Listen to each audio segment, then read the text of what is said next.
Саламатсыздар ма 10 сынып оқушылары? Бүгін біз 84 және 85 беттегі шығарыңдар тапсырмасының 7 есебін шығаратын боламыз. Ал бірінші есептен бастап орындайық. Қуаты 1500 ватт электр шайнегі сөндірілмей қалып қойған дейді. Қанша уақыттан кейін шайнектегі су қайнап бітеді депті. Шайнектің көлемі 2 литр, пәкі 50%, судың бастапқы температурасы 20 градус. Ал балалар, берілген жазып алдым. Мында бізде берілгені 20 градусқа дейін. Т2 дегеніміз бұл 100 градус судың қайнау температурасы балалар. С дегеніміз бұл жерде судың меншікті жылу сыйымдылығы, ал Р дегеніміз судың жаңағы меншікті булану жылуы балалар. Мында бізде көлеміміз литрмен берілген, сондықтан метр кубқа айналдырайық. Литрде 2 көбейту оның -3 дәрежесі метр куб бар балалар. Енді бізде массаны табу үшін бізге судың тығыздығы керек болады. Тығыздыққа біз балалар судың тығыздығын аламыз. Тұрақты 1000 килограмм бөлінген метр куб. Енді олар пәкінің формуласын жазайық. Пәкінің формуласы бізде пайдалы жылу мөлшері деп алайын, толық жылу мөлшеріне қатынасы. Енді олар көбейтеміз 100%-ға. Негізі мында 100%-да мына жерден құтылып алсақ болады. 50-ді 100-ге бөліп тастаймыз. Сонда 0,5 болады балалар. Енді пайдалы жылу мөлшерімізді біз теңестіріп алайық. Жаңағы судың қайнауға және булануға кеткен жылу мөлшерімен. Яғни Q1 қосылған Q2 деп алайын. Оны ашып жазғанда балалар, жаңағы қайнауға кеткен жылу мөлшерінің формасы См Т2 азайтылған Т1 болады. Ал булануға кеткен жылу мөлшеріміз Рм болады. Енді олар бізде массамыз берілмеген, массамызды тығыздықпен көлемнің көбейтіндісінен тауып аламыз. Сонда пайдалы жаңағы жылу мөлшеріміздің өрнегі массаны сыртқа шығарып жіберсек, бізде жаңағы РВ-ны қоямыз орнына. Сонда жақшаның ішіне С Т2 азайтылған Т1 қосылған Р деген формуламыз қалады. Енді толық жылу мөлшерінің орнына балалар бізде қуат берілген және уақытты табу керек. Қуатқа байланысты бізде жаңағы жұмыстың формуласы бар. Жұмыспен жылу мөлшерін теңестіріп аламыз. Сонда толық жылу мөлшерінің формуласы балалар қуат пен уақыттың көбейтіндісіне тең болады. Енді орнына қояйық. Орнына қоятын болсақ, РВ С Т2 азайтылған Т1 қосылған Р. Ал бөлшектің астында бізде қуат пен уақыт. Бізге уақыт керек, осыдан уақытты түрлендіріп аламыз. Сонда РВ С Т2 азайтылған Т1 қосылған Р бөлінген қуат пен пәкіні көбейтеміз балалар. Ал енді шамаларды орнына қойып есептейік. Сонда уақытымыз тең болады. Олар тығыздық бізде 1000 килограмм бөлінген метр куб. Көлеміз бізде 2 көбейту оның -3 дәрежесі метр куб. Көбейтілген С бізде 4200. Джоуль бөлінген килограмм көбейту градус. Қайнау температурасынан 20 градус азайтамыз. Меншікті булану жылуымыз 2,3 көбейту оның 6 дәрежесі джоуль бөлінген килограммға дейін. Жақшаны жабамыз. Бөлшектің астында бізде қуатымыз 1500 ваттқа тең. Пәкіміз 0,5-ге тең. Ал енді есептейік. Ал балалар, бізде мына жерде 1000 деген сөз 10-ның +3 дәрежесі, мына -3 пен кетеді, сонда 2-ның өзі қалады балалар. 100-ден 20-ны алсақ 80, 80-ді 4200-ге көйтсек, балалар бізде 336 мың шығады. Енді бізде 6 дәрежеге келтіруіміз керек, сонда 0,336 көбейту оның 6 дәрежесі деп алсақ болады. Қосу 2,3 көбейту оның 6 дәрежесі. Бөлінген астында 1500-ден 0,5-ге көбейтсек, балалар 750 болады. Енді жақшаның ішіне есептейміз. Жақшаның ішінен жаңағы 2,3-ге қоссақ балалар 2,636 шығады. Оны 2-ге көбейтсек 5 бізде шығады 272 көбейту оның 6 дәрежесі шығады. Асты 750. Енді 750-ге бөлсек бізде балалар 0,00729 көбейту оның 6 дәрежесі секунд шығады. Енді ол 6 дәреже деген сөз миллионды береді. Мына санды миллионға көбейтсек бізде 7029 секунд болады. Енді балалар, бұны сағатқа айналдыруымыз керек. Сағатқа айналдырмас бұрын бірінші минутқа айналдырайық.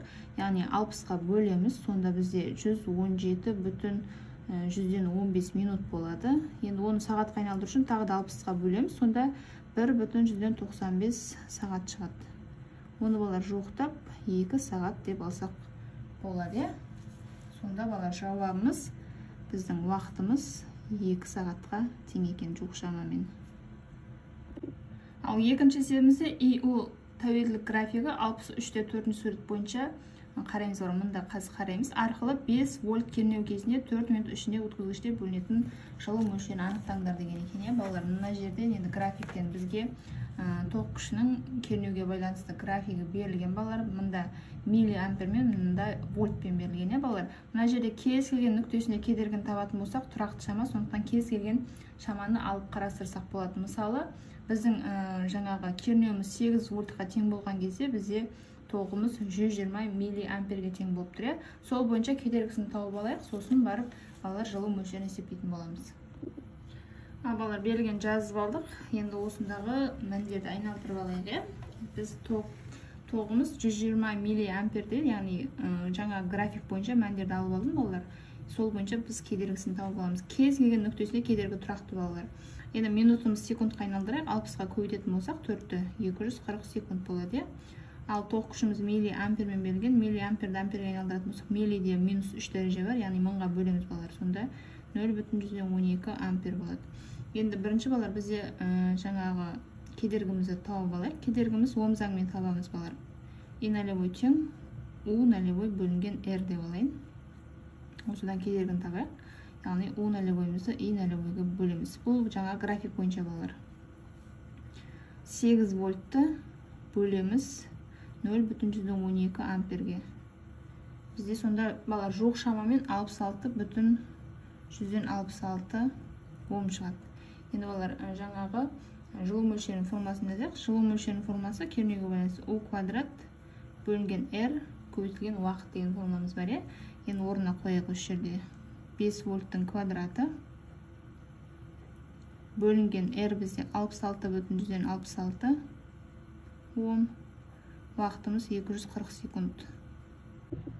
Ал есептесек, бұлар менде қате кетіп қалды. 90 джоуль шығады екен. Сонда жауабымыз 90 джоульге тең екен балалар.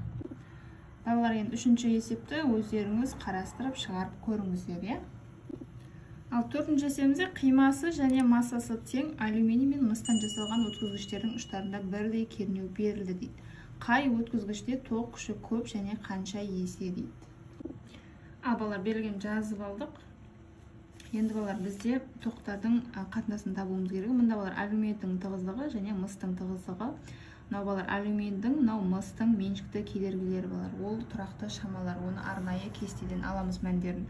Енді балалар, бізде массаның өрнегін жазып алайық. Бірінші массаның тығыздыққа байланысты формуласы М1 үшін жазайын. Яғни балалар, М1 бізде алюминий үшін жазып алайын. Сонда алюминийдің тығыздығы аудан көлемнің орнына балалар аудамен ұзындықтың көбейтіндісін бірден алайын. Осы жерден L1-ді түрлендіріп алайын бірден. Сонда М1 бөлінген алюминийдің тығыздығы S бөлінген. Енді балалар, мыс үшін жазып алайын, М2 деп алайын. Мыстың тығыздығы көбейтілген аудан көбейту L2. Осыдан L2-ні түрлендіріп алайын енді. М2 бөлінген мыстың тығыздығы көбейту аудан. Енді балалар, бізде кедергінің меншікті кедергіге байланысты. Енді балалар, жаңағы кедергінің меншікті кедергіге байланысты формасын жазып алайық. R1 үшін жазайын. R1-іміз тең болады балалар. R1 яғни жаңағы алюминий үшін алюминийдің меншікті кедергісі көбейтілген L1 бөлінген аудан. Осы жерден де L1-ді түрлендіріп алайық. L1 түрлендіретін болсақ, R1 көбейту S бөлінген ρ1 болады. Дәл сол сияқты мыс үшін жазып алайын. ρ2 көбейту L2 бөлінген S. Осыдан L2-ні түрлендіретін болсақ, R2 көбейту S бөлінген ρ2 болады балалар. Енді балалар, осы жерден ұзындықтарды бір-біріне теңестіріп, сол жерден кедергіні тауып аламыз балалар. Сонда L1 мен L1-дің өрнектерін теңестіреміз. Мына өрнек пен мына өрнекті. Сонда астына жазайын. M1 бөлінген ρA көбейту S тең болады R1 көбейту S бөлінген ρ1. Осы жерден балалар R1-ді тауып алайын. Сонда R1-іміз M1 ρ1 бөлінген жаңағы ρA көбейту S квадрат болады. Дәл сол сияқты балалар, R2-ді теңестіріп алатын болсақ, өрнегі дәл осыған ұқсас, тек индекстегі мәндері өзгереді. M2 ρ2 мыстың тығыздығы көбейту s квадрат. Енді олар бізге кедергілердің қатынасын тауып алу керек. Бірінші тоқтардың тоқ күштерін табу үшін кедергілерді есептеп алайық. Сонда r1-дің r2-ге қатынасын тауып алайын. Сонда үстіне r1-дің формуласын жазамыз. m1 ρ1 бөлінген ρa s-тің квадраты бөлінген астына r2-нікін жазамыз. m2 ρ2 бөлінген rm s квадрат. Балар бөлшектер түсіреге, өйткені 4 қатар болып кетті. m1 ρ1 ρa s квадрат. Көбейтуге айналдырған кезде балар екінші бөлшегіміз айналып түседі. ρm s квадрат бөлінген m2 ρ2. Балар осы жерден енді біз ауданды қысқартсақ болады. Бізде массаларымыз тең деп алдық, сондықтан массаны да қысқартып жіберсек болады. Сонда бізге қалды ρm ρ1 қалды.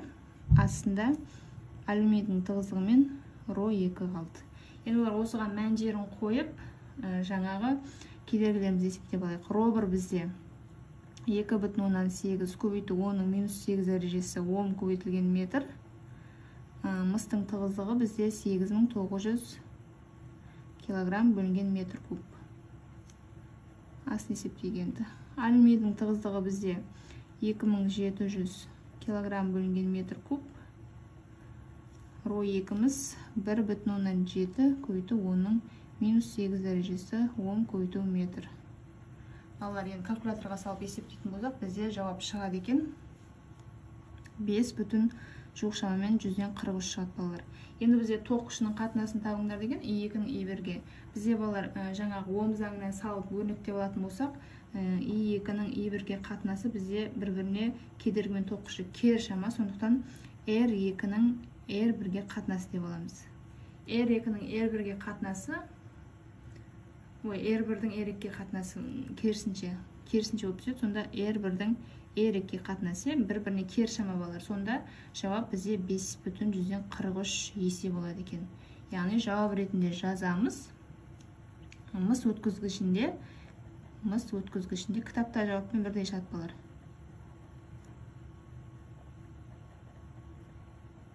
5,100-ден 43 есе болады екен.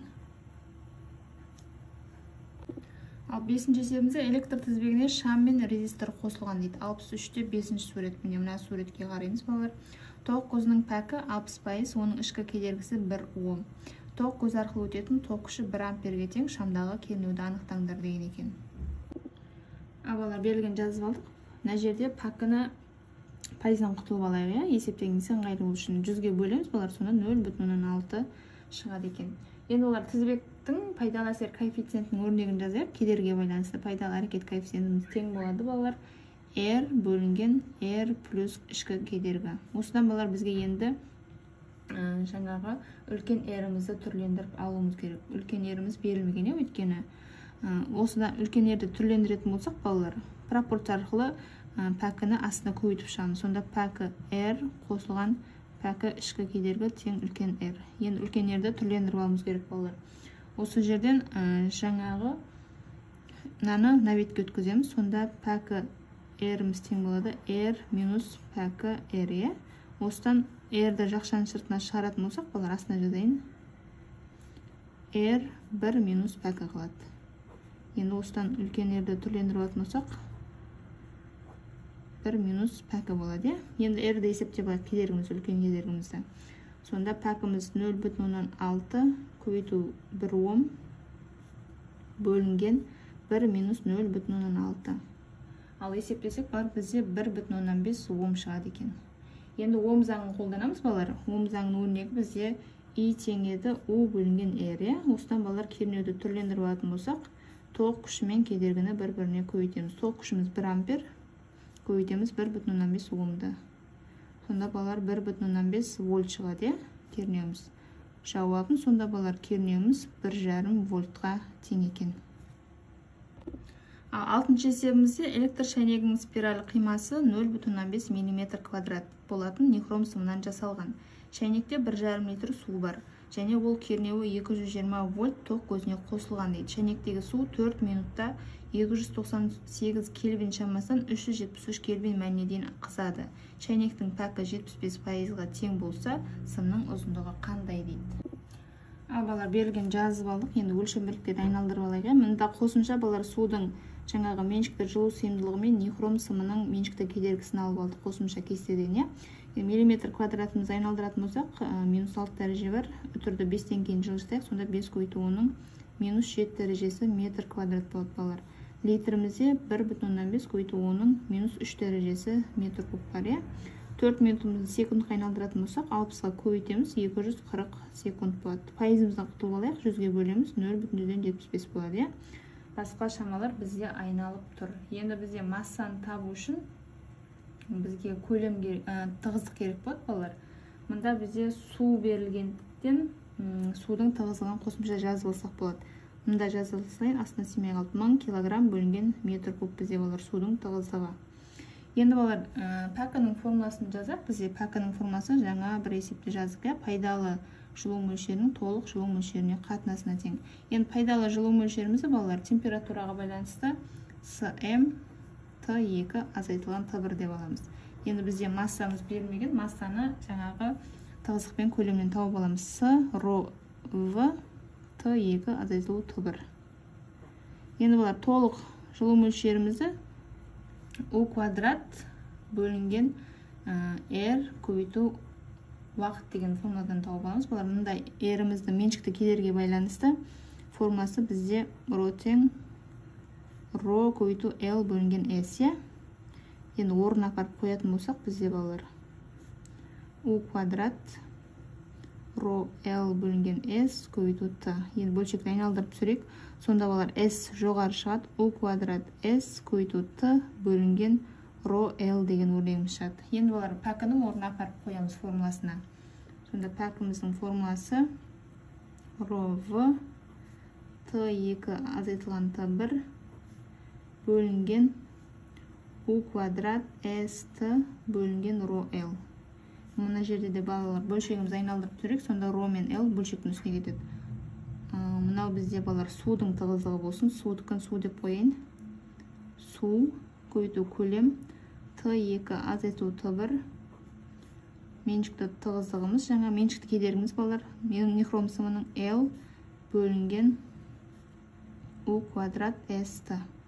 Енді балалар бізге енді осы жерден L-ді түрлендіретін болсақ, балалар бізде бөлшек пәкіміз кернеудің квадраты, аудан уақытымыз бөлшектің үстіне, қалған шаманың бәрі бөлшектің астына түседі балалар. Сыйымдылығымыз, меншікті жылу сыйымдылығымыз, судың тығыздығы, көлем, температура, көбейту ро. Енді олар осыған шамаларымызды қойып есептейік. Пәкіміз бізде 0,75-ге тең болды. Кернеуіміз 220 вольттың квадраты. Ауданымыз 5 көбейту оның -7 дәрежесі метр квадрат. Тағы да уақытымыз бізде 240 секунд болды. Бөлеміз 4200 джоуль бөлінген килограмм көбейту градус Цельсий. Тығыздығымыз 1000 килограмм бөлінген метр куб. Көлем бізде 1,5 көбейту оның -3 дәрежесі метр куб. Температурамыз 373 кельвиннен азайтамыз 298 кельвинді. Балар мұнда симай қалайын деп тұр. Меншікті кедергіміз 110 көбейту оның -8 дәрежесі Ом көбейтілген метр өлшем бірлігін толық жазамыз. Ал енді есептейік. Есептесек балар бізде шығады екен 8,38 метр шығады екен. Сонда жауабымыз ұзындығы 8,38 метр екен балалар.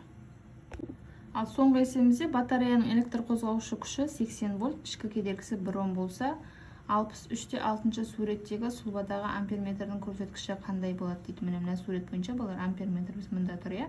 Кедергілері 25, 49 Ом, әрбір кедергісіне бөлінетін қуат 16 ватт дейді. Амперметр кедергісі ескерілмейді дейді. Балар берілген жазып алдық. Енді суретімізге байланысты толық тізбек үшін Ом заңының өрнегін жазайық балар. Эпсилон тең болады i3 көбейту r қосылған i3 көбейту кедергіміз қосылған түбір астында балалар қуат көбейту r1. Енді балалар осы өрнектен бізге i3-ті түрлендіріп алу керек. i3-іміз тең болады сонда эпсилон минус p1 көбейту r1, яғни бірінші неден өткен қуатымыз ғой балалар. Бөлінген r3 қосу ішкі кедергі. Ал енді мәндерін қояйық. Электр қозғаушы күшіміз 80 вольт, қосу 16 ватт, көбейту 25 ом.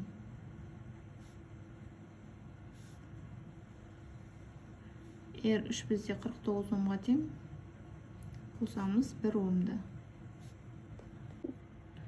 1,2 ампер шығады екен балалар. Сонда жауабымыз i3-іміз 1,2 амперге тең екен. Ал балалар, осымен сабағымыз аяқталды. Түсінікті болса лайк басып, пікірлеріңізді жаза кетіңіздер және каналыма жазылуды ұмытпаңыздар. Жақсы оқуда сәттілік, сау болыңыздар.